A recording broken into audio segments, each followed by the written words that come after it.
This episode of Chat Grapple on Cheap Pops is brought to you by zenpop.jp. Use the link in our description for $5 off your next order by using the code GRAPPLE.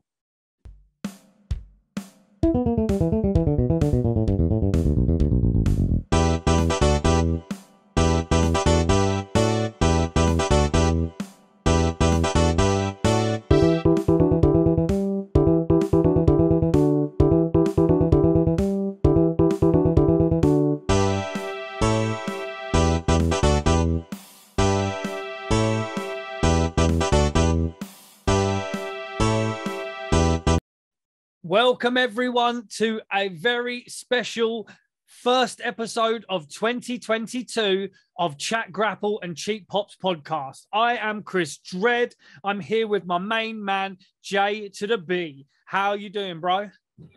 Oh, man. Happy New Year to you. Happy New Year to everyone that's listening, watching, subscribing, liking, writing sharing shit on our social media. Trust me. We hope everyone's had a wonderful New Year, Christmas, the holiday festive period. But now you've run out of turkey, you've run out of all your extra meats or whatever you've been eating over Christmas. You got the holiday blues, you're home from your holidays, you're back at work, possibly. What more could you ask for than for two motherfuckers like us to come and rant and rave about some bullshit you don't really care about that much?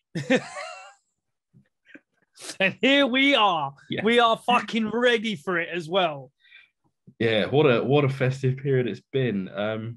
There's a lot to get through, and we're not covering a show. We're not like doing anything like that this week. We are just shooting the shit.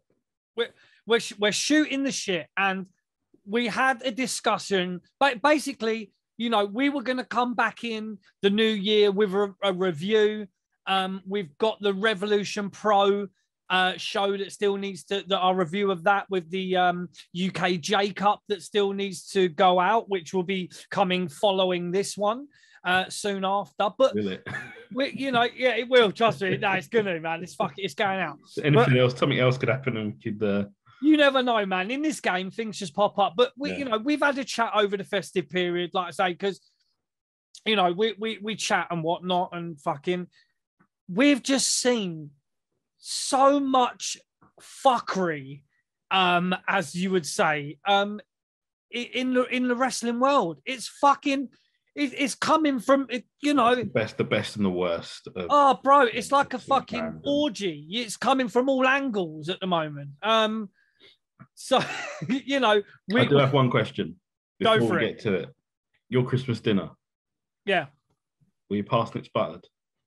Do you know what? My parsnips were well buttered, mate. And, we don't have turkey in this house. We don't do turkey at Christmas, bruv. We don't do turkey. We ain't no jive turkeys. That's all. That's up to you. You don't have turkey. I'm gonna have to question it and say, what do you have instead? Duck, bro. We have duck in this house, or we have a nice goose or something. You know what I mean? What are you doing? He's just stepped out of a fucking Dickens novel and said, bro, I have goose. That's what you got to have, bro. The original festive bird that would usually get a good stuff in at Christmas. Christmas is coming. The geese are getting fat. Please to put a penny in the old man's hat. That's what it was. It was always the geese, bro. Something very, very vulgar about you talking about stuffing a bird. Bro, it's not only birds that get stuffed at Christmas, We're LGBTQ plus friendly.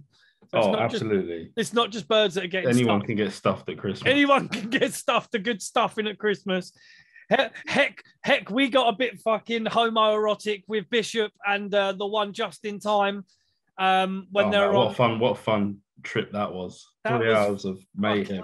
Laugh a minute. And what with Bishop necking those those peanuts seductively, he got us all going. Shout out to Bishop and Justin for that. That was immense, wasn't it? That was good. Brought that out round about Christmas time, got us back into the charts. Yes, the Apple Podcast chart. So thank you to everyone that's listened, whatever, right. Jumped in, chatted, said something, or even just gave us a little check mark on the counter for hitting the download. That's so cool. We love it, and we love you for doing that. We love it, bro. We love it. Each and every one of you out there.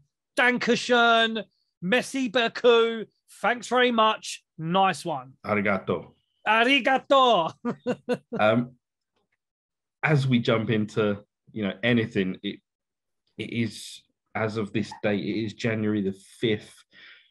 We are in the evening, so we have also managed to get through. I managed to get through 2 days of Wrestle Kingdom. I'm watching it at work tomorrow, bruv. I'm gonna get on it tomorrow. I will say a couple of things about it if we get the chance. Go for it. But man, Okada's good, isn't he? Oh, it's fucking Okada, bro. Yeah, Okada's excellent.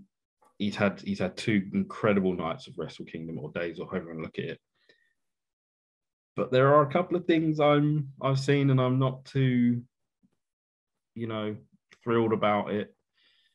I don't see the hype in certain people that has been shouted and screamed about online for over 2 years. Jeff Cobb is one of them. I mean, the man was being carried in that match this afternoon, this morning. And yeah, I don't see it. Each to their own, my friend. Cool. It is, it's one of them things where there's a few cats in the wrestling business that sometimes that everyone fucking wanks and raves about, and I just, I don't see it. They just don't do it for me, and I don't know what it is about them. I don't know whether it's the kind of, everyone likes them, so let's say we like them. It's, I felt bad for Tetsuya Naito for having to carry him in that, because it looked like it was hard work. I mean, obviously, a night working in Japan is hard work anyway. But also, shouts to Tanahashi and Kenta for that ridiculous no DQ US title match, US Championship match. Like, what the fuck? I mean, that ladder bump. It was like that for me. My head was in my hands because Kenta took a really messy bump off of the ladder. Two dons on the flip side, the tables broke. Yeah. So 2 dons of the game. The tables actually broke. I mean, I'm not sure if that's a little like sloppy Japanese manufacturing there. The tables are not supposed to break. Yeah, that's right. Who was the table then? You know what I mean? Yeah. But Wrestle Kingdom. What a fun couple of days that was for us anyway. For mornings anyway, like so good. Maybe one day we'll do it. We'll hop on our Zephyr and shoot across to Japan. I mean, it's happening for me one day. I am for sure going to Japan at some point. It is the bucket list thing for me. My son is obsessed with Japanese culture. I love Japanese culture. I need to go there to buy a shitload of wrestling merchandise as well and bring it back. I'm taking no clothes with me. Tying into Japanese things and Japanese culture, Japanese wrestling, I'm going to ask our listeners quickly, do you love Japanese stuff? Do you love the sweets? Do you love the noodles? Do you love the stationery? Because if you do, we have the little discount just for you. That's right. We have zenpop.jp. Click the link in our description and use the promo code Grapple, baby. Use that. How much do they get off, bro? They get not 1, not 2, not 3, not 4, but 5. 5 times. $5. $5 off your next order. Come on. Yes, bruv. Thank you to those who have used the code and bought some stuff. Yes. And we will be running a special Zenpop giveaway. Correct. Which is something that the Zenpop have offered out to you wonderful people. So that's correct. They got hold of us, and we're just waiting on a couple of things to come through for myself and Jordan from the land of the rising sun. They're taking a little bit longer because of Christmas and New Year and all this fucking bloody blah. But we're waiting for a couple of things from the wonderful people at zenpop.jp. I believe they are ramen boxes, and we will be doing a fantastic giveaway thanks to our lovely friends at zenpop.jp. And more info will be coming about that very soon. So yeah, thank you to Zenpop for allowing us to do this giveaway. There'll also be a little something special in the giveaway as well. I managed to find something I can chuck in to go with it. So, fucking why not, bro? Surprise, yeah. See, I've got so many. I mean, we've got bits that we can chuck in. For our giveaway. We'll, who wouldn't want, a fucking, I don't know, a WCW NWO couple of packs, unopened packs of stickers. Who wouldn't want them? I mean, these are like rocking horse shit to get hold of at the moment. These are just absolutely fantastic from not Panani. I was going to say Panani. Panini. Panini, yeah. Everyone loves a good panini as well. Everyone loves a good panini. So, we've got stuff that we can chuck in as well for the giveaway. We're not just going to just give you the Zenpop box or whatever it is going to be in the giveaway. We'll chuck some bits in. We're nice like that. Yeah, but yeah, so coming very, very soon as the boxes arrive. That's right. In fact, we will give you all the details you need on how to enter and how to win. We'll do a special, we're going to do a dedicated video for that. It will be a special dedicated video. We'll show you what you're going to get. And what we're going to put in the boxes, what we'll send out to the winners, etc. But JB, I mean, we've been all nice and lovely and happy and cheery. Well, we can still be nice about things. But yeah, to the point, there has been some pretty fucked up shit going on within wrestling, especially online, and we try not to pay as much attention to it as we used to, but it just doesn't work. And if we're gonna do it, and we're gonna start with the big one, let's start with Big Swole. Let's start with Big Swole. Let's begin at the beguine, shall we? Yeah. So, a little disclaimer again, okay? If you listen to our last episode, which was our end of year review show with our good friends Justin and Bishop from Terrible Wrestling Takes, shout out to both of them homeboys. And the the In Time Wrestling Podcast. Absolutely. One is out now. So it is absolutely out there. So if you listen to us in our last episode, 3-hour slobber knocker, basically we were making sure that people knew that we're not just hating on AEW for the sake of it. We want it to be good. And it has improved somewhat. Okay? It has. True. It has improved somewhat, right? Okay? In small aspects of it, it has improved. But the pedestal that AEW and in particular Tony Khan is put on as a person, okay, is fucking ridiculous, right? So the sun does not shine out of AEW's anus. The sun does not shine out of Tony Khan's anus.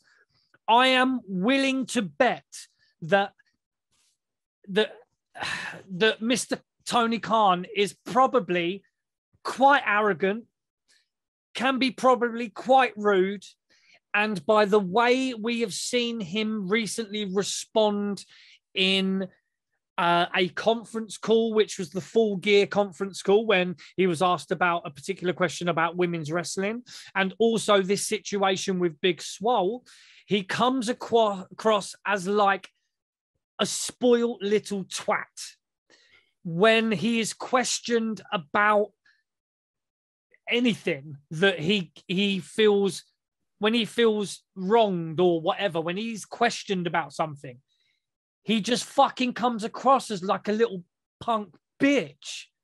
Okay. I'll let JB go on, because we, like I say, we're going to get into this properly, but the pedestal that Tony Khan is put on, because of the fact that he is the alternative to WWE. So people see WWE and they think Vince McMahon, they think ruthless, they think bastard, they think asshole, and now they have an opposite to WWE. So therefore they put Tony Khan on a pedestal and think that he must be the opposite to Vince McMahon. Whereas what I'm saying is, I don't think he is in his personality wise. I think he's probably pretty fucking similar. Here's the thing. It's problematic in so many ways because Big Swole made a very valid point to herself about why she left AEW or why she was let go. I'm not sure. She made many points. Yeah, she made various points. And it was down to lack of diversity and lack of structure within AEW. It seems like the whole structural thing has been completely wiped. Yep. From anyone's responses or reactions, which is a massive red flag in anyone's book, because if someone in any exit interview says, okay, the structures and all that, and someone without an axe to grind, and Swole was on the pay-per-views or on a pay-per-view, I'm sure of it. She worked with Britt Baker. She was the one that started building or whatever, yeah. Yeah, she was the one that they started building. I mean, apparently she did have some injury problems. She's got I think she has a condition that flared up or something, which is why she wasn't on TV for a bit. But like you say, she mentioned many, many things apart from the diversity. She mentioned... And let's just be honest, she's not a terrible worker for a start. No fucking way. No, she's not. I mean, she's a terrible worker. The fact that fucking the guy from AEW Botches has had people messaging him and getting hold of him to make compilations of Big Swole botches. Yeah, they're desperate for it. They're desperate for it, just so they can say, because Tony Khan said she's not fucking good enough. But that's it. This is the response in the tweet, and I'm sure we'll be able to put it up on screen. 100%, bruv. It's going up. Because Tony Khan immediately attacked the diversity part of the explanation. The top two AEW execs are brown, and then he named 1, 2, 3, 4, 5, 6,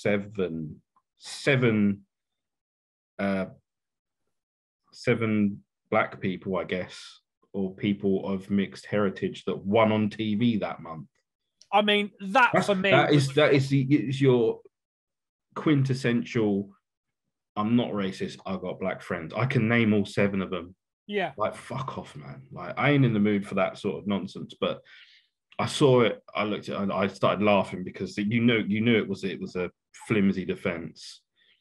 The TBS title tournament has been very diverse. I mean, let's be honest. I mean, Jade Cargill's probably going to win it now. Of course, she was. To be honest, she was going to. But I don't think she was going to. But again, right? All right, let's get into it. Jade Cargill isn't the best worker they have by any stretch. She's got a hell of a look. She's got a good look. Fine. Great. Okay, she's got a good look. Yeah. But a lot of these AEW fanboy dickheads were saying, "Oh, why would you push someone for championships and push them, etc., just because of their race or whatever?" Mainly white people saying this, by the way. Your archetypal fucking people with elite in their Twitter handles, saying, "Oh yeah, but what, did she just want to get a push because of how diverse she is or whatever, blah, blah, blah." And it's like, that might be the case with Jade Cargill now, that they're just going to push her because of this whole situation. A little green. She's still fucking a bit green, but, are they going to do it? Because then they can say, "Oh, look, see, we've. I mean, that was poor enough in its own part, but the tweet wasn't finished. I let Swole's contract expire as I felt her wrestling wasn't good enough. In what part of any PR, media relations, if there is a part of this in AEW, who would have said to him, "Yeah, good idea, Tony, put that down"? Someone with any media or PR experience would have ripped the phone out of his hand and said, "Are you fucking crazy? That is absurd. Why would you say that about someone?" Big Swole is now a huge baby face wherever she goes. Absolutely. She's a moneymaker now. Yeah, I mean, especially when you were singing her praises previously, and now you're saying that you let her go because her wrestling wasn't good enough. That kind of shit. Can you imagine, bruv? Please. Bro, she turned up in the Royal Rumble. Bro. All hell breaks loose. Oh, shit. The roof goes off. Can you imagine, though? Can you imagine one of the directors of the WWE responding, or Vince McMahon responding to someone saying something after they left WWE with a tweet like that? Can you imagine? You know that scene in the Simpsons movie where they've all got their, those torches and they're after the Simpsons family. Pitchforks, bro. Yeah, it's like that. That's what I'm envisioning. For me, the most annoying thing of it is Big Swole was in AEW for a while. She's seen the backstage, how it works, okay? And the diversity aspect of it was only a quarter of what she said. There's a big amount of stuff that she said that has been completely forgotten. She was talking about they have no writers. They don't have any structural writing. And basically, like we've said on this show before, it is ultimately the VPs and Tony Khan who are literally just shooting their own shit out there, and people were just chipping in with, yeah, let's do this, let's do this, let's do this. Now that in itself is political, because if you are not in the favored group, or you're an outsider, or you're not, I mean, let's face it. You haven't come from the WWE. Yeah. Exactly, bro. So if you're not that way inclined as well, where you have as much clout or push where you can push your ideas forward, okay? Not every wrestler's like that. Not every company basically just leaves it to the boys. And this is another thing that was forgotten about. The boys. It's all about the boys, and the boys are Kenny Omega, the Young Bucks, Chris Jericho, Cody Rhodes, Tony Khan, and now is going to be CM Punk, Bryan Danielson, Adam Cole, Kyle O'Reilly, okay? The boys, okay? Well, I mean, I've got a lot to say on the Kyle O'Reilly business, but... I have. We'll talk about that because, these... again, it's people, the AEW apologists are completely ignoring 66.6% or 75% of what she said, and they keep focusing on this lack of diversity. And they keep saying, the fact that Tony Khan felt he needed to say, look at all these black people that won a wrestling match this month. He named them he managed to name them all in a tweet. So, I mean, first of all, that doesn't mean you're diverse. It just means a load of black wrestlers that work for you won a match that probably didn't mean fuck all in any storylines because you don't have any writers. So none of your storylines are cohesive anyway, first of all. So you ain't building no one. They probably won a match that meant fuck all. Secondly, like you said, it's like, oh, look how many black friends I've got. I can't be a racist. How can we be not diverse? Look at all these brown people we've got. Thirdly, what they're forgetting about, the women's division, we've said, needs work. It really does. It needs new blood. It needed Ruby Soho. I'll be honest, I really admired the way they got Britt Baker over. It's incredible work. Really was. But then what happened? Britt Baker's still over, but that's it. She needs opponents. She needs quality opponents. You've got... Okay. Tony Khan was in the Full Gear conference call. Okay, so they have a conference call, which is like a media thing that they have. Look it up. It's on YouTube. Okay. If you look at the full, after about I think someone, a beautiful person on YouTube has actually time-stamped when Tony Khan starts talking about this or was asked this question. Ranting and raving was what he was doing. Yeah, it was that basically he was being a punk bitch. So a woman asked him the simple question, which was, with the success of the NWA Power All Women's pay-per-view or whatever it was, okay, are you trying to make more of an effort to push women's wrestling, all right? Or, do you see there being any benefits in it, or however it was worded, okay? And without a fucking skip in a heartbeat, Tony Khan turned around and said, right, I'm cutting you off right there. I'm going to cut you off right there, okay? We can post the fucking audio. You don't need to post the audio. I've got the transcript. I don't feel like I get enough credit for what I did for the NWA show. And because he was bitching, okay? And if you hear it, you can hear the me. That's all I heard. Me. Fucking whiny little cunt.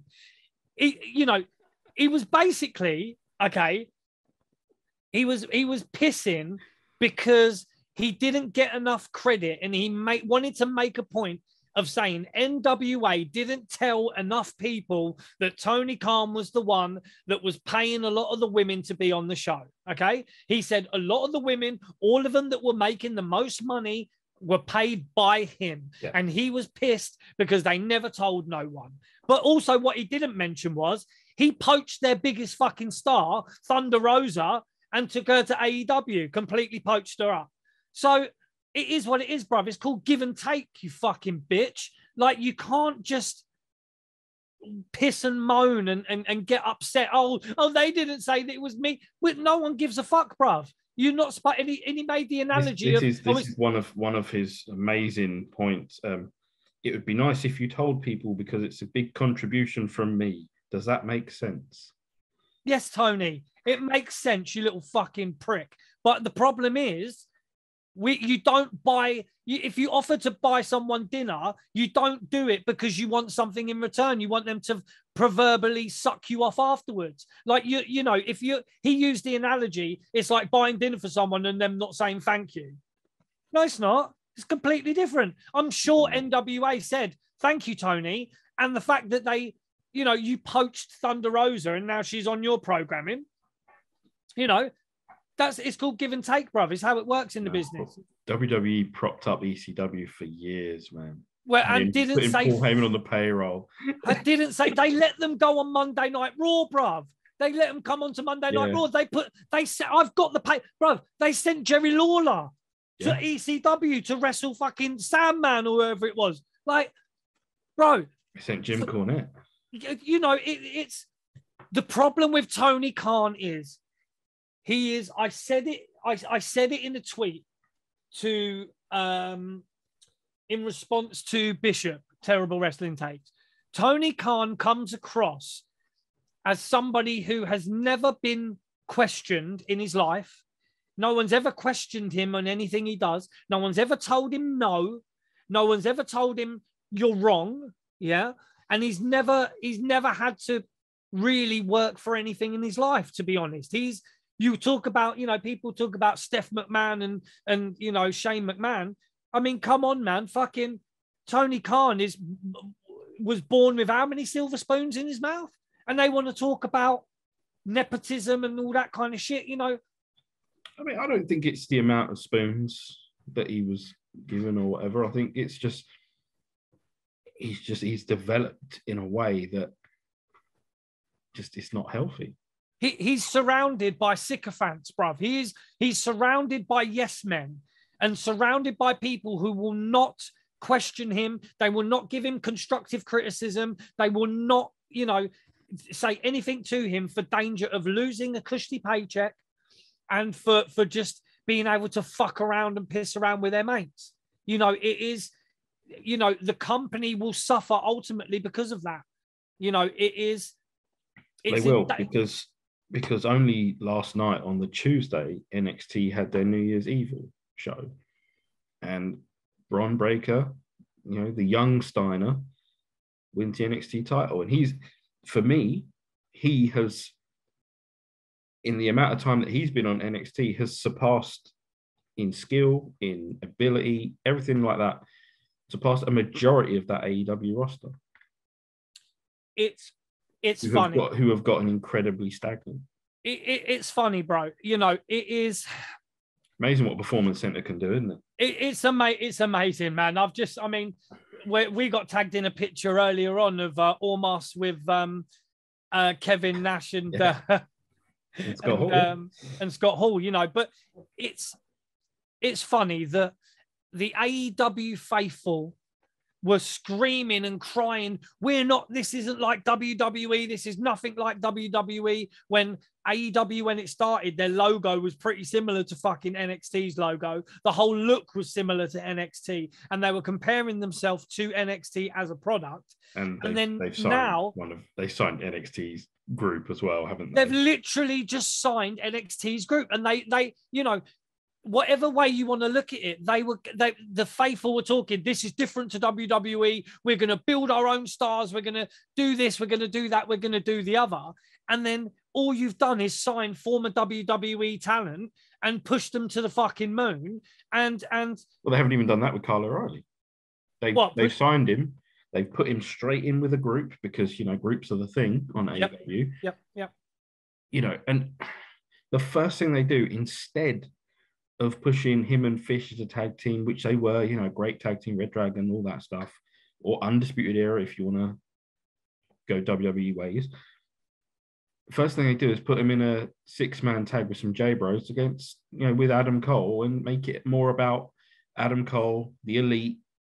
Like, man, if I was Kyle O'Reilly, I'd be like, I'm not sure if I signed up for this. We've said it before, and I'm all for people making money with their friends. There's nothing wrong with that. Absolutely nothing wrong with that. There's nothing wrong with people making money, full stop. You know, everyone's got to have a hustle. You can't knock the hustle, as Jay-Z never said, knock the hustle. Never. But you've got to look at it as a point of, have they really took their careers to the next level by going to AEW? Are they going to break ground there? You know, are they going to do more than they've done, or are they just rehashing old storylines and old things? Are they just reliving this? Yes, the band is back together. They weren't even broken up for that long. Yeah, but you know what's the weird thing, getting the band back together would be like they were away for 2 years, but they weren't. They were away for what, 3 months? But even Kyle O'Reilly and Adam Cole were feuding in NXT before Adam Cole left, having slobber knockers of matches, beating the fuck out of each other with, you know, you know, it was good stuff. And then now he comes back and he's part of the band and blah, blah, blah. You know, it's just contrived. It's for that very small demographic of Ring of Honor fans, you know, Ring Japanese wrestling. Yeah, well, well, but I wanted to sort of add something on the diversity thing. Go for it. You know, AEW, you know, there's a lot to be said. You know, no Black World Champions. Yeah, they've only been in business. And the argument is they've only been in 3 years. How long did it take NWA TNA to put a title on person of color? I mean, Ron Killings, was it? Didn't take long. Yeah, Ron Killings. I mean, there's 2 ways you could go with that, right? I've heard the argument. There's no, you know, main eventers. You know, there's no big stars that AEW could put the belt on. Whose fault's that? Again, it is. It's a weird one. Okay, I mean, I said in our last episode that I'm a fan of the Acclaimed. Okay, I'm a fan of the Acclaimed and what they're doing. I am not. So I know you're not. Okay. But, you know, tomato, right? Yeah. I mean, have they really pushed any other tag team apart from the Bucks? Well, FTR. I mean, I'm disappointed that Santana and Ortiz haven't gone further. They could have gone further. Yeah, but you know, it's a question of. Again, I'm sorry to say it. It's a question of they've got too many wrestlers, and not enough titles or TV time to be able to give everyone. So they don't have a SmackDown Tag Team Championships. They don't have a Raw Tag Team Championship. They don't have a US Tag Team. You get what I'm saying? Like, yeah, they don't have. They might have all these good teams that they could push and do a bit more with, but there's only one set of belts. There isn't even a women's tag team belts. There's no such thing as women's tag teams in AEW. They haven't even got belts. It would seem that it took TNA 2 months to put a heavyweight title on the black man. What, since TNA started? When TNA started, when NWA TNA started, yep. Ron Killings was champion within 2 months. You know, and I mean, don't get me wrong as well, bruv. Don't get me gassed. One of the greatest, I feel one of the greatest black wrestlers that ever was, didn't really get the chance to do what he should have done. Was Monty Brown, didn't you? Monty Brown, bruv. Yeah. The alpha male, bruv. Don't fucking get it twisted. The geezer could do it in the ring. He could do it on the stick. Yeah. Monty Brown, my dude. I've been trying to get hold of him, bruv. Yeah, that's Monty Brown. You know, I didn't watch a lot of TNA. Like, it's, you know, it's a pretty well-known fact if you listen to us regularly. I didn't watch a lot of TNA. I did read about a lot of TNA because I was always reading, you know, Power Slam magazine or whatever, and, you know, back in the day. So I always kept up with it. And like Ron Killings, R-Truth, whatever you want to call him, you know, Kate Quick even. Mm-hmm. 2 months took TNA to put a championship on someone. I don't know. I just, you know, I know it took WCW a long time. I know it took WWE a long time, but they've done it a lot since. They have done it a lot since, and they were in different times. We're talking. This is coming from a company that apparently prides himself on their diversity. Well, yeah, they were. That was part of the thing. It was meant to be the all-inclusive, all-diverse, you know, wrestling company that everyone's a winner. You know what I mean? It. Yeah. It woke, innit? Everyone's a winner, bruv. It woke. Yeah, if you're priding yourself on that being one of your values, then, you know, automatically before you've even started, you should be thinking, okay, if that is the way you're going to look at it from that point of view, then you should be saying, okay, right, let's see if we can get these, you know, these black and brown faces that are of a certain standard that we can push to be in them spots. Shall we just say that, you know, Jeff and Jerry Jarrett were the most inclusive and diverse bookers of all time? I think we can say that Dixie Carter and all. You know what I mean? I don't think Dixie was around at that point. No, she might not have been around at that point. No, you know, Dixie, if you're listening, you're welcome on the show anytime. Yeah, so 100%. You know, it's so disappointing that the only thing that certain type of fans have latched onto is this diversity thing, because there was a lot of other constructive stuff that Swole was saying, basically that has been ignored by Tony Khan because he don't want to hear it. He's got. Before I think we dive into it even further, like let's just clear a few things up. You know, I am mixed race. You know, blah blah blah. You know, family from all over the place. Chris, you are not the full English breakfast, are you? I'm not a full English breakfast, mate. No. I am a couple of sausages and a big lump of halloumi, bruv. Oh, lovely. I'm actually a second generation refugee in this country. My grandmother was a refugee. So, you know, if you can't get more diverse than these two jabronis. Yeah, it's a very diverse show we're on right now. You know what I mean? So, you know, this is, coming from a second generation refugee and a mixed race fella, you know, shoot your shit, bruv. So, let's, so it's just a little bit to add. You know, we're not just a couple of, you know, J bros of the white persuasion. That's right. We're not, you know, but this is the thing. You've got the predominant. Sorry, my missus almost spat her drink out as I said that. Yes. Wait, don't be wasting any iron brew. I hope it's not iron brew you're wasting. Nah, just squash. Waste Okay, away. that's fine. Yeah. Fine. You can spit your Kiora on the floor. You're fine. God, I love Kiora. I haven't had that for ages. Did they even sell it anymore? Yeah, I think you can find it in certain places.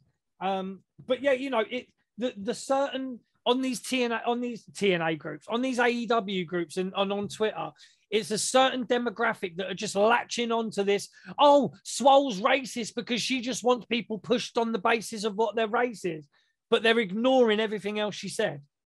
It was a long podcast. It wasn't just a soundbite.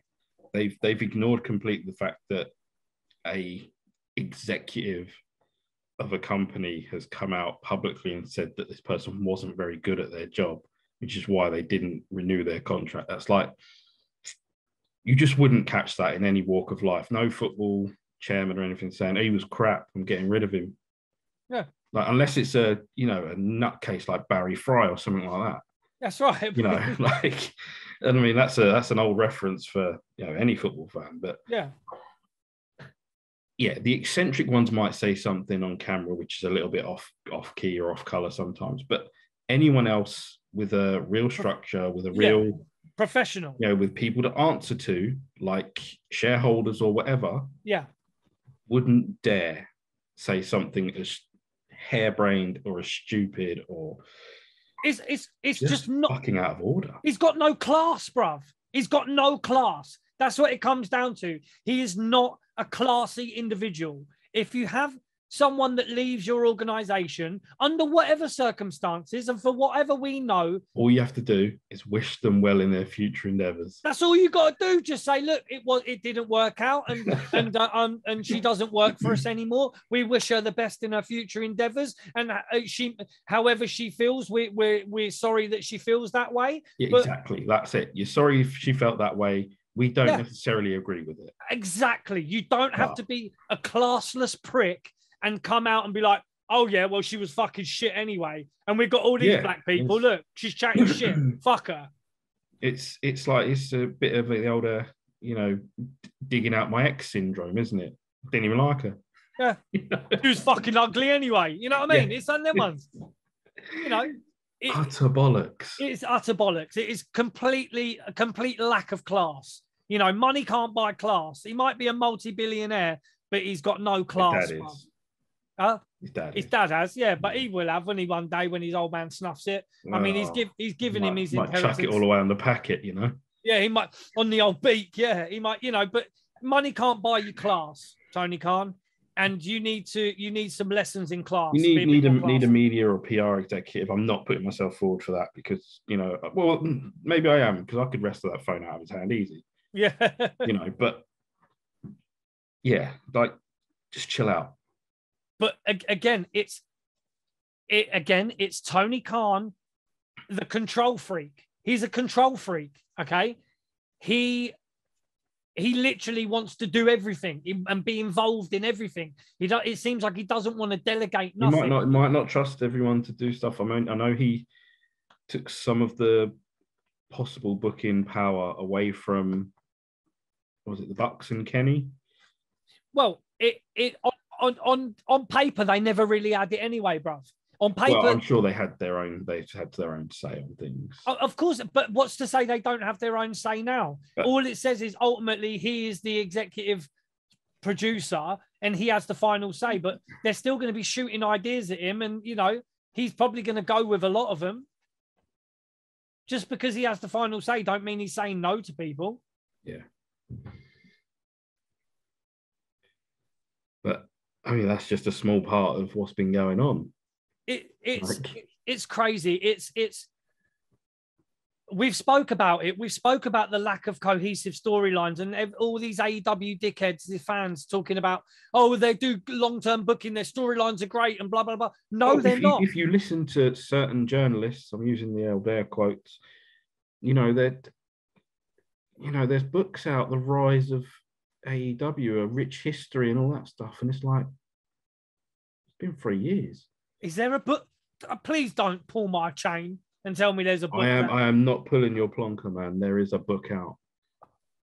One of the journalists who, wow, I'm not even mentioning his name because I don't want to give him any sort of rub or airtime. But sweet Lord, this guy loves some AEW. He talks about it in like it's the greatest drama ever told.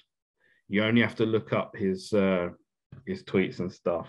Like I'll send it to you later. But yeah, it's some of it's almost like it's been written by God himself. Like that's the way he talks about it. And it's embarrassing. But I mean, there's there's only so long that this delusion can carry on for. There's only so long. You know, it's what are the numbers like, bro? You know, I saw a tweet. Okay, I saw a tweet when they were talking about for the time that Hook was on the screen. There was 800 odd thousand people watching or something at that point when he was wrestling. Hook equals draw. That was their fucking tweet. Hook's another thing. The bar's low, man. Like that's a problem as well. Like it's not. I really don't want to be so dark and bad on this, but the bar is low. It's he did 800,000, like big success. No, it's not. You're chasing down Raw. You're chasing like your next goal. You beat NXT for however many weeks. Great. But it was NXT. That's the third show. Yeah. Second show is Raw. You want to chase down Raw. You want to hunt Raw down, be as aggressive as possible in catching up with Raw. But they're not. They're at the same level of ratings. But maybe that's just it. Maybe they're just happy to be there.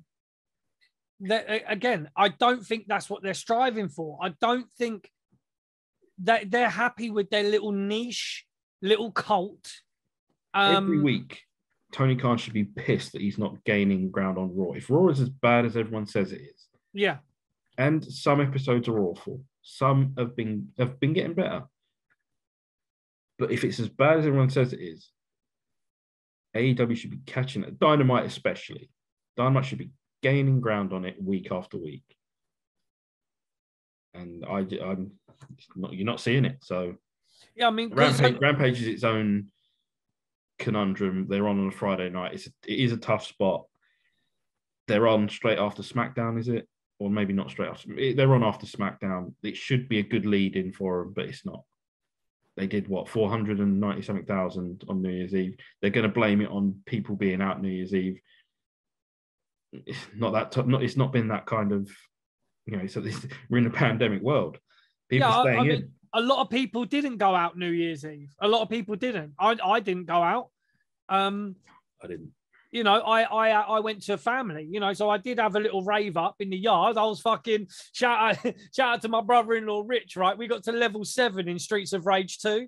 All the kids and that were like watching us play the computer and they were like, can we have a go? It's like, nah, bro, like we're just wait, like we're level 7, like, but no, like they were playing Monopoly as well. But like, we didn't just literally have them watching us play Streets of Rage. But yeah, I mean, we didn't go out. We were all jamming indoors. We could have quite easily had the telly on.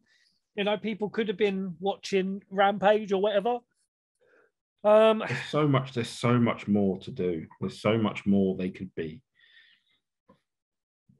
But again, we don't just do rematches like Raw does and all that. And what's up this week?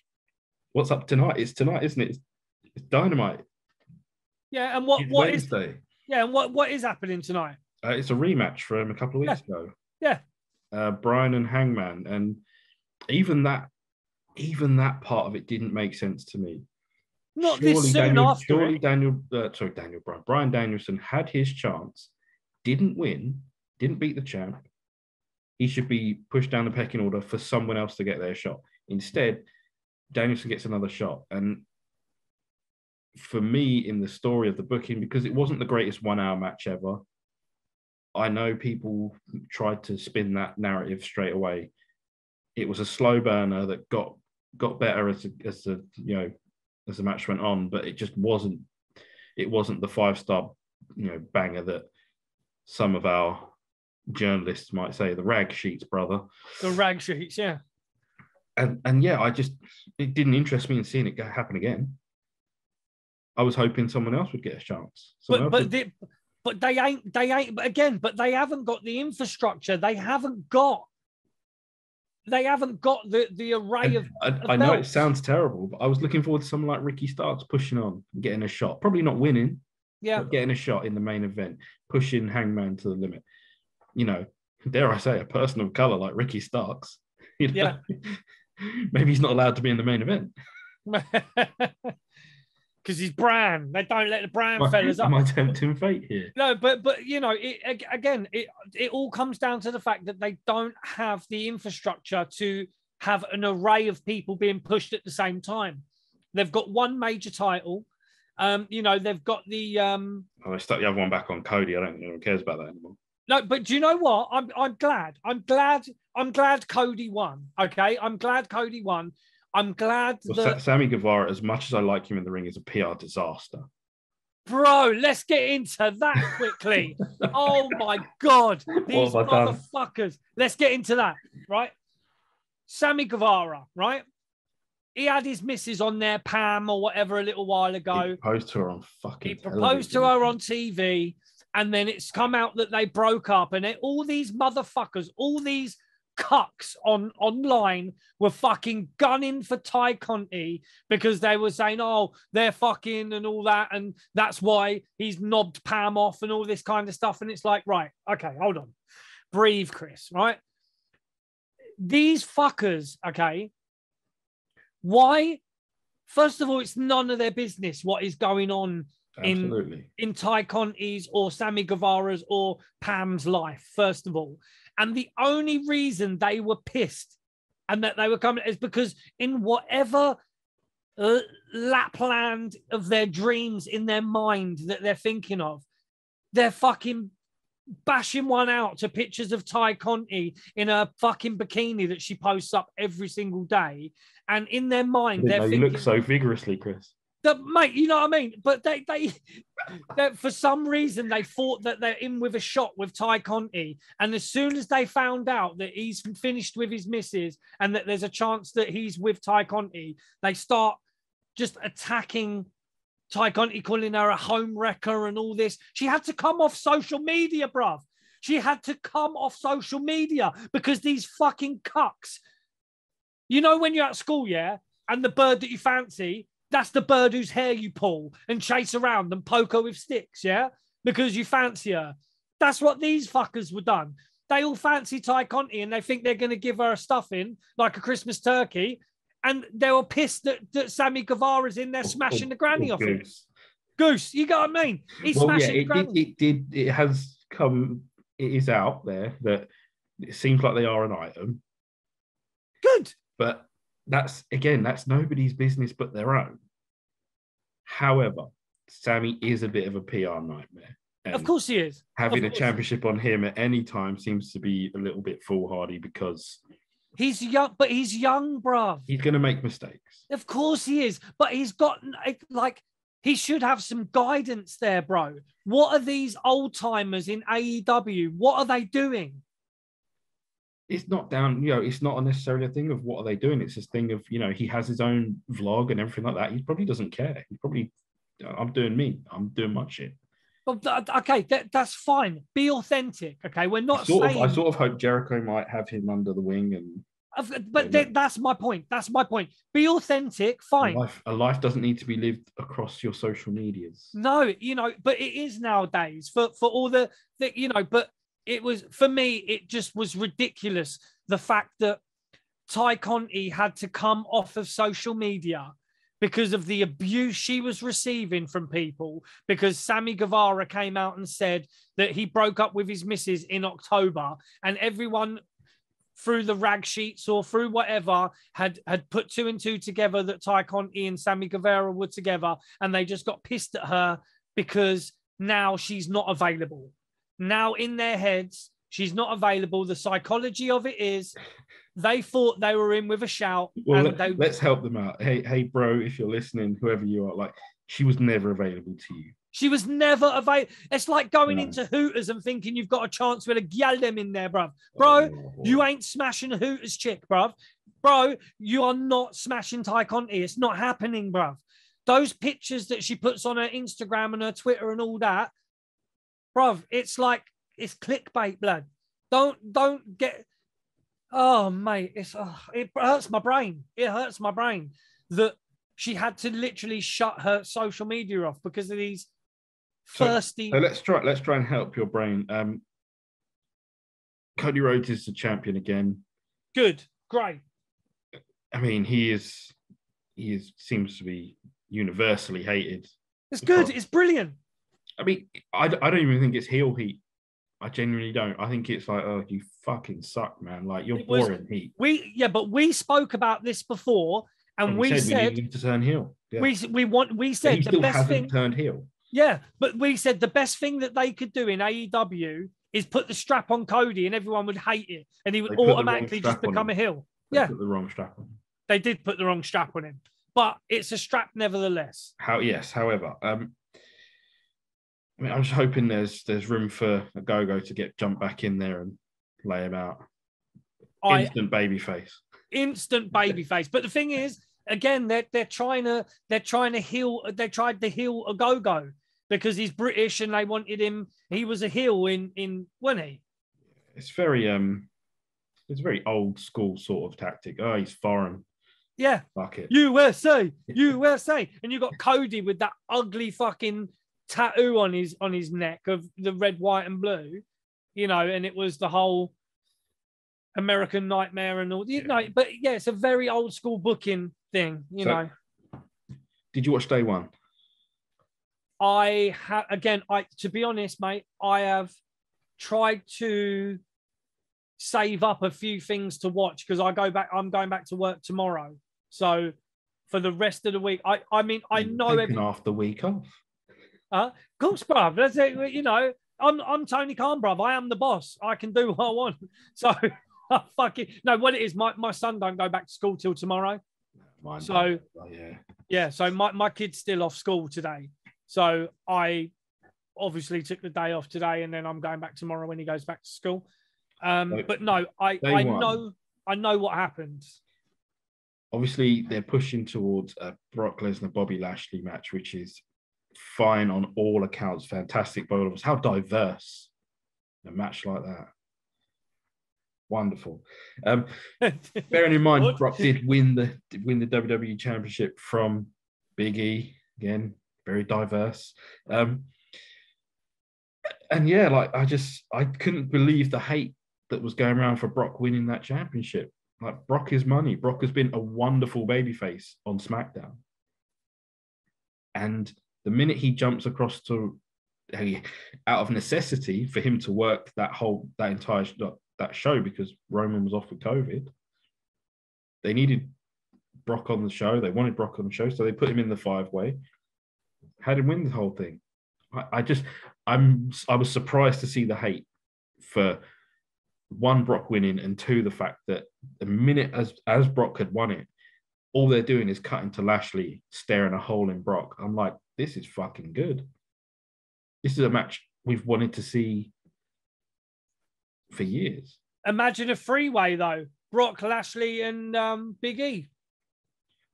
It's another way to go. It is. It could be done. Did you please tell me you saw the Ettore E1 is all elite fucking memes? No, I haven't. I hate. I hate those fucking memes. I think they're bullshit. And people were going. All the AEW fans were going. What? His second name Langston. Bro, I shit you not. I shit you not. They're the most hated of all the things that I see amongst any fans. Is so and so is all elite with their face on that backdrop. I just think, oh, that is pathetic. Someone's wasted their time making that for what, 8 likes, 10 likes, 20 likes. That's self. It's almost as bad as people trying to piggyback off of a tweet we make, praising Okada, and all the people do. Oh, that belt looks like the Divas title. All right, mate. Like, how many likes did you get off that? 0? Good. Cheers. Yeah, it was worth it then. Worth it to try and troll. That's great. Like, good for you, pal. Bro. again, yeah, it's wrestling fans being wrestling fans. Like, yeah, it's a championship belt, man. Let it go. Like, you know, we're allowed to watch. Like, again, like it's happened just yesterday. I praised Okada, and someone's like, "Oh, I don't even know who this goof is." Like, educate yourself, man. right? Japanese wrestling has an amazing and wonderful, rich history that you could go and check out anytime by watching some of the greatest wrestlers. Not saying that they're going to be smashing it on the microphone or anything, because they probably didn't. They didn't need to. They would go out and put it all in the ring. Right. And if the first thing you think of is, I don't even know who it is, like, well, check it out. Go and read about it. Go and watch it. Mate, as MCPSG used to say, okay, if you don't know, you better get to know, right? If you don't know, get to know, bro. It's like, all right, not everybody knows every single wrestler. Not everyone's a fucking, encyclopedia. But if you see something and someone's talking about it, you can research it. If you want to know about Japanese wrestling, you can also listen to our fantastic interview with the amazing Sonny Ono, who is one of the best to come from Japan. And he has managed some of the greatest Japanese wrestling. Help fix the relationship between New Japan and WCW at the time. Absolutely. He's probably paid handsomely for it, of course. But fair play to him. He's gone in there and he's done the business, Yeah.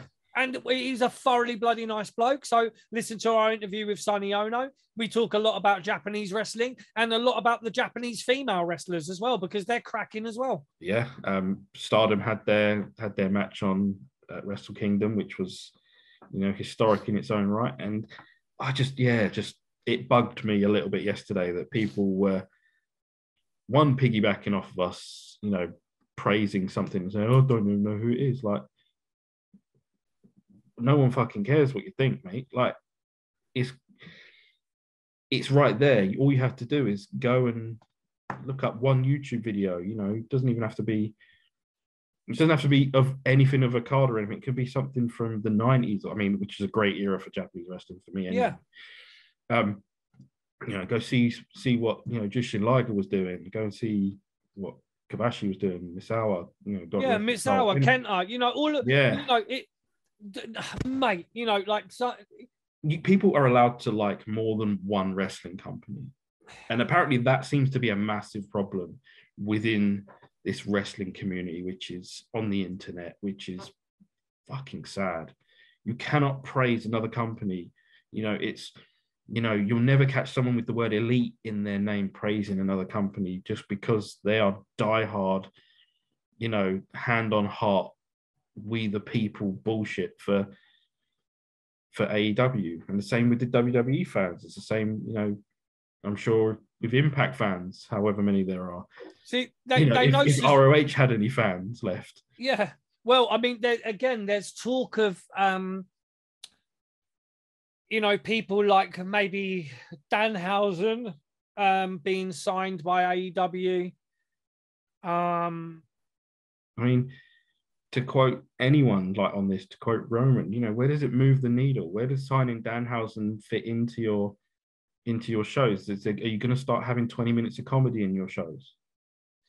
But they haven't got time for that either. They literally don't. I mean, what is it? They're just going to have it on the, again, the YouTube dark elevation, and that is just a fucking mishmash of. Don't watch it. Of squash matches that is just. I like my squash matches as much as the next guy, but I liked him in 1991.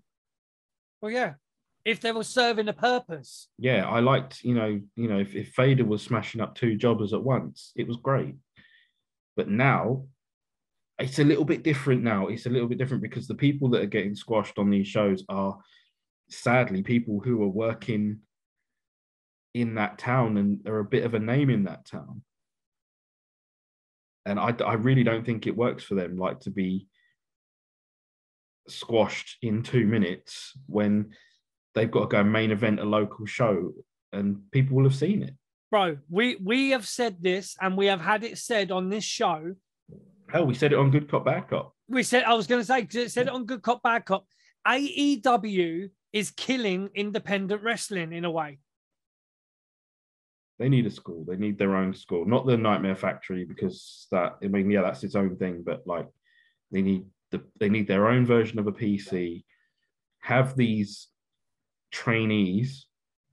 It could be brand new trainees. Bring them in from all walks of life, like WWE do, but have them take the squashes.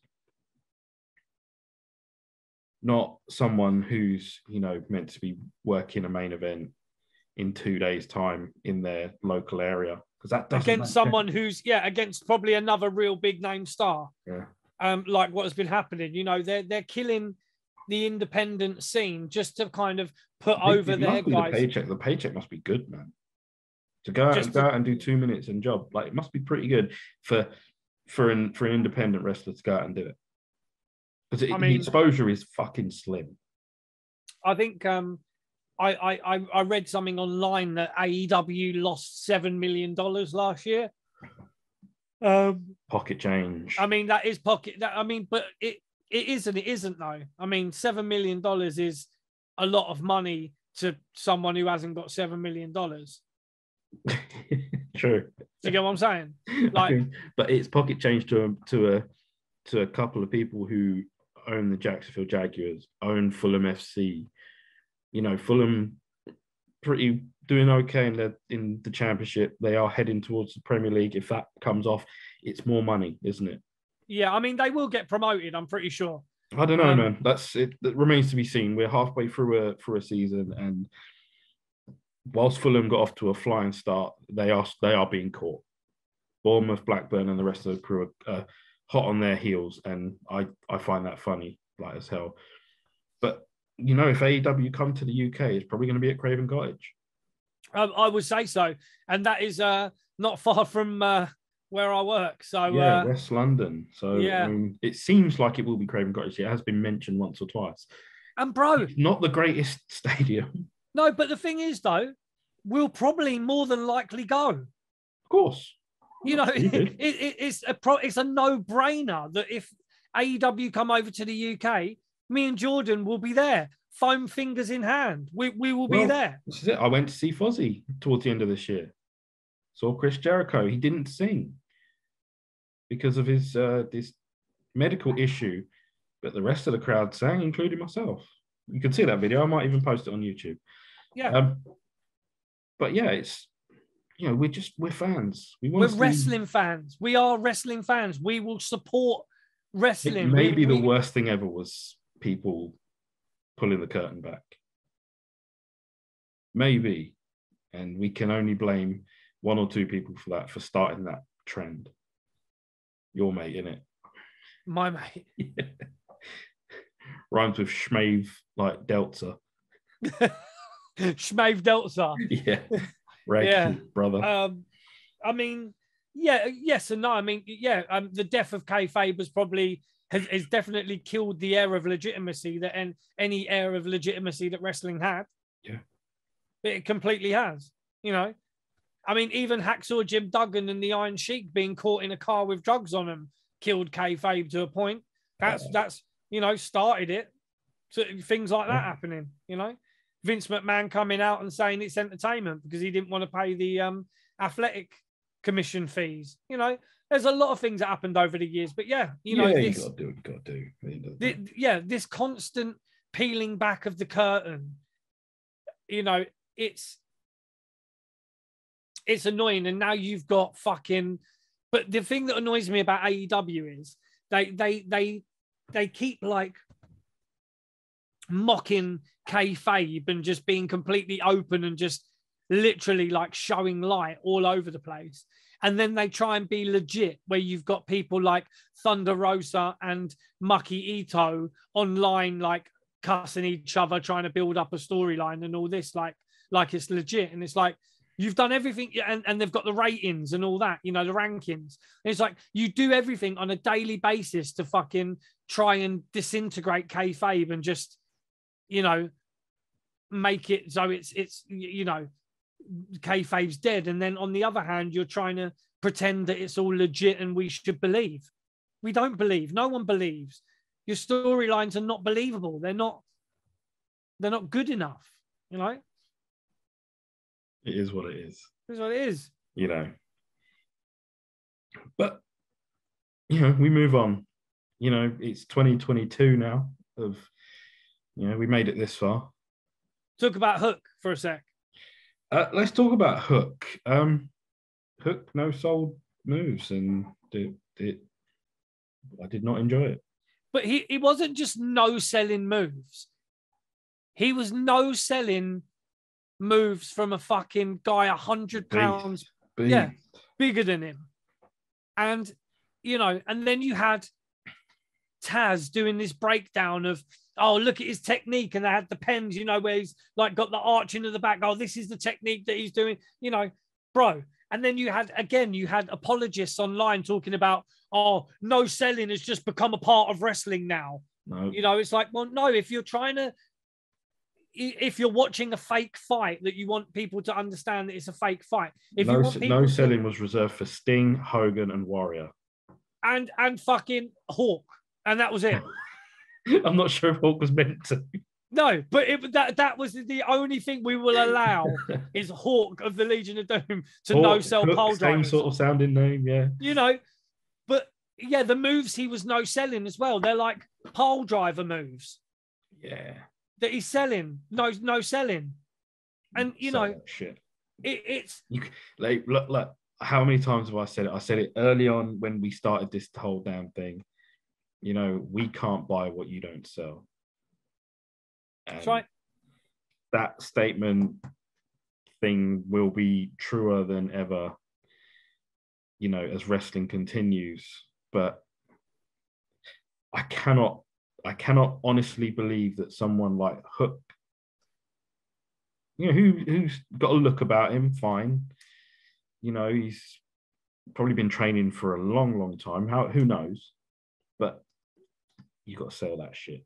I find it hard to believe that he's not finding those moves painful and it doesn't hurt and all that shit. Like, come on now. Yeah, but what next? Is he gonna hook up, like Hulk up, but hook up? He's gonna hook up. Start shaking his head if he gets a finishing move and shit. No, and just snubbing his nose and that, like that, all that shit. But it's just it looks stupid. It looks stupid. And he's a newcomer as well. And he's not a meat lord. He's not some massive, huge, muscly guy that can be no selling because he's, doesn't feel pain or, he's not an ICO Pro winner. He's not an ICO Pro winner. He's not been on any cycles. He's just a scrawny kid. And he is. He's a scrawny kid.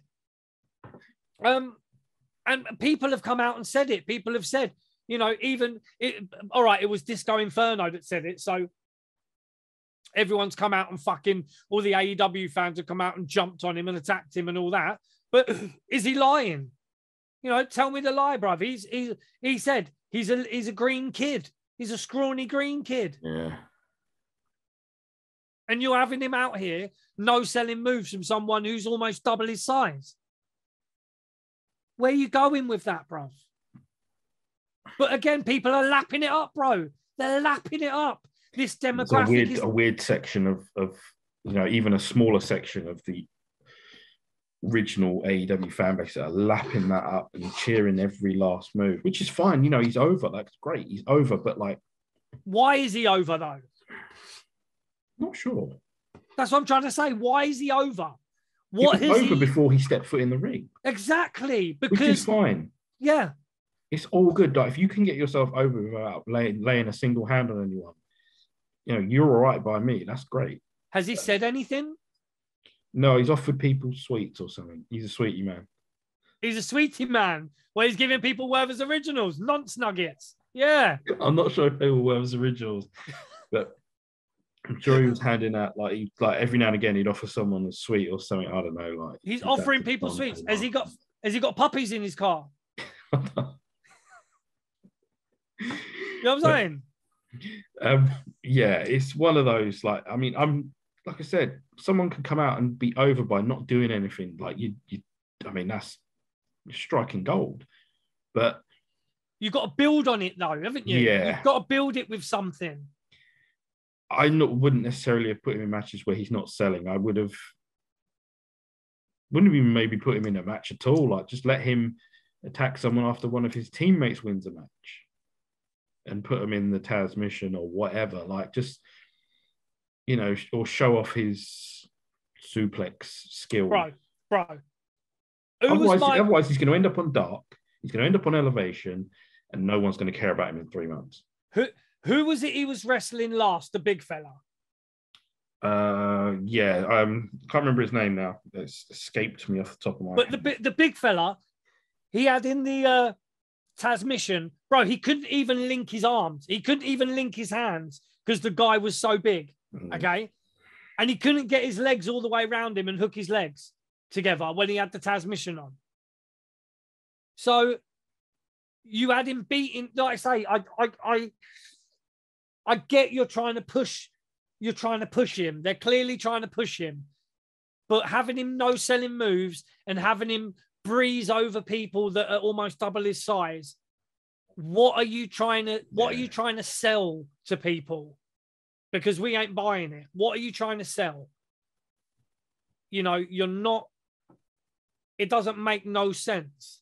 We'll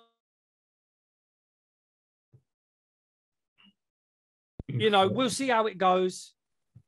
But Hook, I'm not sold on that, man. To me, he looks like a scrawny kid who should have really been ragdolled around. But because he's old man's Taz,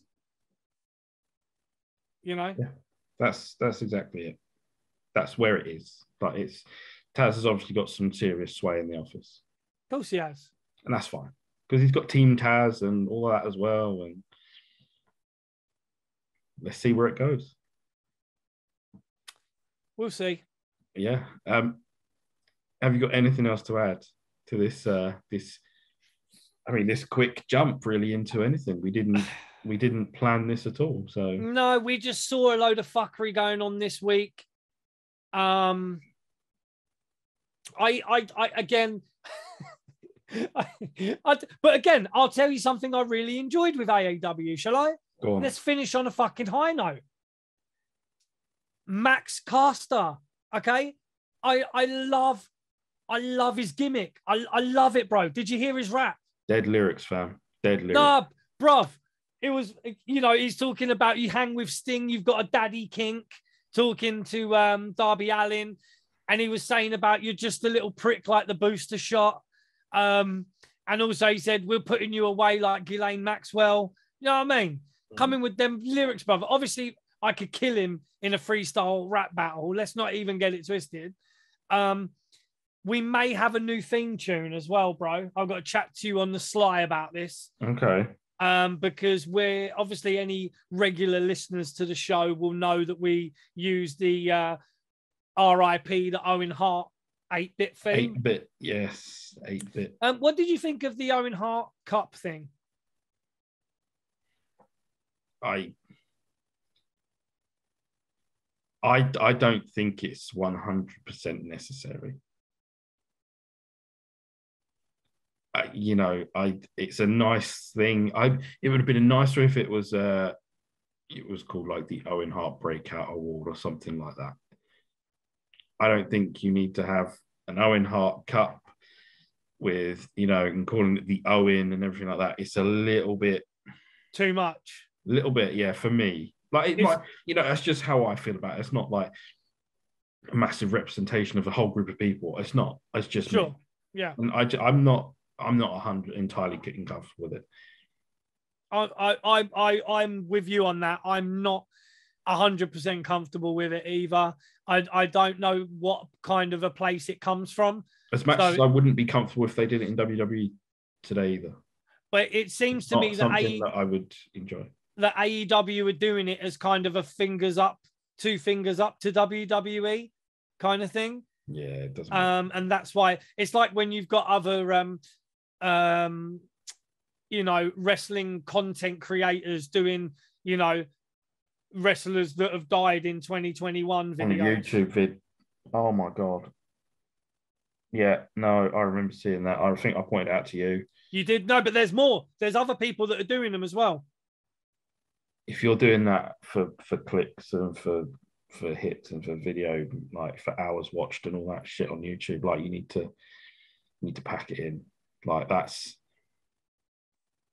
grim, it's dirty, it's horrible. Ambulance chasers, bruv. That's what they are. Yeah, ambulance chasers. like, anything for clicks in this world. If you, the minute you start using that shit as your hook, as no pun intended. Yeah. You need to think about it because that's dirty. It's not cool for me, and you'll never see that on our channel ever. No, man, we're not cashing in on people dying. We will obviously say a little bit, like we said, before, Jimmy Rave, rest in peace, Jimmy Rave, and we had, we always mention when people pass away, and we also, we thank them for what they've done in the business and everything like that. But yeah, we don't go that far. Unnecessary horse shit. Mm. And I didn't like it when I saw it, and I obviously I showed you, and you didn't like it either. So no, but I've seen more from I've seen one from a very popular a very popular channel that makes wrestling content, if that makes any. Oh yeah, well yeah. Anything for the clicks, man. Like that's one of them. So yeah. So yeah. Have you got anything to add? Any good shit? No, not really good shit. I mean, Christmas came and went, so we all got Christmas related things, or gifts, or wonderful gifts. One of them indeed was this. I don't know if you can see that. That's the story of the development of the NWA TNA, a new concept in pay-per-view programming by Jerry W. Jarrett. That's JARRETT. That was a gift from Mrs. JB, and I cannot wait to get stuck into that. My mum, bless her, JB's mum, jumped in and got me a ton of t-shirts, wrestling related t-shirts, including this one right here. Lovely. Chris, can I get an impression real quick? The Macho Man, yeah. Perfect. And yeah, it's just what about yourself? Me, wrestling stuff. My sister got me a nice t-shirt that has got like an Ultimate Warrior, a picture of the Ultimate Warrior wrestling buddy on the front of it. Very cool. I've still got the buddy upstairs. Yeah, very, very cool. I think I bought myself more wrestling stuff as a present rather than anyone buying me stuff. I'll tell you what I did buy. Spoiling himself. I always spoil myself, mate. I bought that for my GameCube, Legends of Wrestling on the GameCube. Boy, what a... I mean... I've got it for pretty much every platform. I've got it on PS2. I've got it on original I had it on the Xbox. PS2, yeah. I've got, and I saw it on the GameCube. Guess how many UK pounds that cost me? I'm going to say £3. £1.50. Wow, half of my guess. Wow. Like $1, you get me? Like a quid. £1.50. So that is probably a good representation of the game in general, though, because the game's pretty poor. Oh, it's pretty bad, but I mean, I enjoyed it, man. You've got people like, Hulk Hogan, Bret the Hitman Hart, Jerry Lawler, Terry Funk, Road Warriors, Superfly, Rob Van Dam, George the Animal Steel. You've got a load of people on there, man. It was really weird because they were like out of, they were able contracts and stuff. Yeah, it was a weird time, wasn't it? Obviously, I still have this laying around for some reason. It's on the table right next to me. Yes, bro. I was swindled out of 3 of your English pounds by a good friend, Dean. You know Dean, don't you? Yeah. He used to work in Chips. Yeah, the Chips. What a name for a computer game shop. I think I bought a WWE. I bought Warzone on the PS1 the other day. I think it was in cash converters for $2.99. So I bought. Shout out to cash converters for the crack payday loans. Payday loans. The shame, you know what I mean? Taking in the PS5 for them shame payday loans. But yeah, man. Bro, it's another phone shop reference for anyone that's listening. We can't help ourselves. You know that. But Okay. See, I love that show, man. But yeah, I mean, you got to treat yourself every now and again. You know what I mean? Yeah, of course. So yeah, we will be back. Hopefully sooner than later. But we haven't planned anything. There is a wrestling show coming up in February. All Star are back at the Auburn Arena. We will be going to that. We will definitely be going to that. Yeah. Yep. But yeah, we haven't figured anything out, have we? No, I mean we've like I say, after this one, I've got to put out the Revolution Pro UK J Cup. That has to go out after this. Yeah. It will probably be in fairly quick succession after this one. Within about so in the next week you're going to get 2 episodes. How about that? Yeah. I think it was the Rev Pro that won't be going on YouTube though. Is that right? No, the Rev Pro's going on YouTube. Okay. It was we did the All Star show. Yeah. But that didn't go onto the podcast platforms because there was a lot that's right, yeah. of video footage on there. Yeah. So yeah, no, the Rev Pro one will be on all platforms as per. It was quite a good review, I think we did of that. Nice. Yeah. I really enjoyed it. We got to watch some good wrestling. So obviously, yeah, I mean, but obviously anyone that's listening, if there's a show you think we might enjoy or might really hate, we'll watch it. Let us know. Well, we haven't done a show review for a little while. We haven't, we get caught up every time we plan to do one. We end up interviewing or talking about stuff like this. So, I mean, I've got a huge amount of VHSs still. I mean, when we started the podcast, I would watch the VHS version of something and JB would watch it on the network. So right next to me. That's it. So I'd really like to get into, bro. I've got a TNA one. I've got a video player up in my bedroom with my TV, and I've got one in here in this room here, and I've got a TNA show that I want to watch that I taped off Bravo, taped off the telly. But I'd like to do ECW. I've got a load of ECW VHSs. So if they've got a load that they're putting up on the network, I wouldn't mind delving into an ECW because, a lot of people are talking about GCW having ECW vibes and all this kind of stuff. But who knows? Like Iron Brew, you can't beat the original. So this is product placement like really a bitch. Can't. Anyone from Iron Brew, we're going to tag you in the tweet when we post this on. We'd love a few bottles, yeah. Bruv, if you can sponsor us, because I've just done my bollocks in B&M Bargains buying this today, right? So if we can get a sponsorship from Iron Brew 1901. Iron Brew, expect a message shortly. Bro, expect a message. Even if we're going to tweet it tonight that we've just recorded an episode and we'll tag Iron Brew and say, look, you get heavily promoted in this video. Send me and JB a couple of crates each, bro. You know what I mean? We'll be sipping on this all day long and we will happily push your product like we do with zenpop.jp, and we have that giveaway coming up soon, JB. That's right. So let's wrap it up. Let's say thank you to everyone who listened, watched, enjoyed, chatted along, jumped on the socials, throughout 2021. Stick around for 2022 because we're going to have some more fun. We're going to keep chatting shit. We're going to keep doing what we do. You know what to do by now.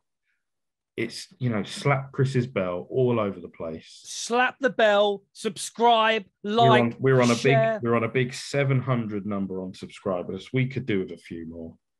We want to get up to that number of 1,000. We need to get up there because we don't want your money. We've got no Patreon. We've got no paywall. We're not going down that road. But we want YouTube's money. We want to be able to slap a couple of ads that you can fucking skip on these videos to help Uncle Chris and Uncle JB. Well, we call ourselves Spunkles, isn't it? Not uncles. So, just help us get up to 1,000 subscribers. Yeah, 700 is an amazing number anyway. But Love it all day let's long. keep pushing. Let's if you just listen along or watch along, just hit that subscribe. You don't have to hit the notifications. No one likes them. No one likes them. Just slap the bell. Yeah. Just slap the bell. If you are listening on Apple, by all means, give us that 5-star review as well. Those are apparently quite important. I didn't know.